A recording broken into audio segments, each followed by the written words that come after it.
తిరుమలలో మందుబాబుల ఆగడాలు రోజురోజుకు పెరుగుతున్నాయి. పవిత్రమైన తిరుమాడ వీధుల్లోనే మద్యం సేవిస్తూ కొందరు యువకులు మీడియా కంటపడ్డారు. శ్రీవారి ఆలయానికి సమీపంలో వరాహస్వామి ఆలయానికి ముందు గ్యాలరీలో అందరూ చూస్తుండగానే మద్యం సేవించారు. తిరుమలకు చేరుకునే వారిని అలిపిరి తనిఖీ కేంద్రం వద్ద క్షుణ్ణంగా తనిఖీ చేసి భద్రతా సిబ్బంది అనుమతిస్తారు.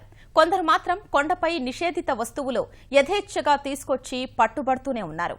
పవిత్రమైన ప్రాంతంలో మద్యం సేవించడంపై భక్తులు ఆవేదన వ్యక్తం చేస్తున్నారు.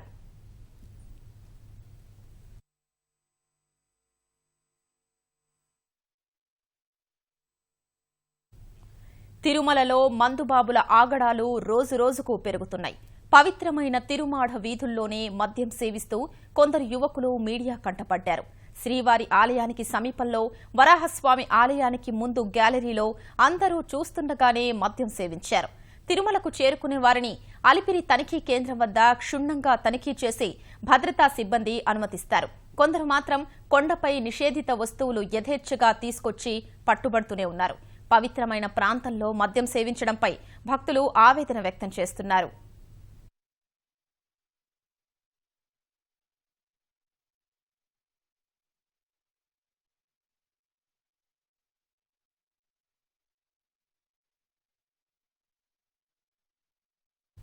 తిరుమలలో మందుబాబుల ఆగడాలు రోజురోజుకు పెరుగుతున్నాయి.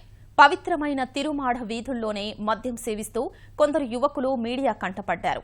శ్రీవారి ఆలయానికి సమీపంలో వరాహస్వామి ఆలయానికి ముందు గ్యాలరీలో అందరూ చూస్తుండగానే మద్యం సేవించారు.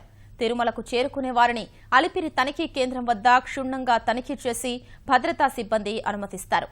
కొందరు మాత్రం కొండపై నిషేధిత వస్తువులు యథేచ్ఛగా తీసుకొచ్చి పట్టుబడుతూనే ఉన్నారు.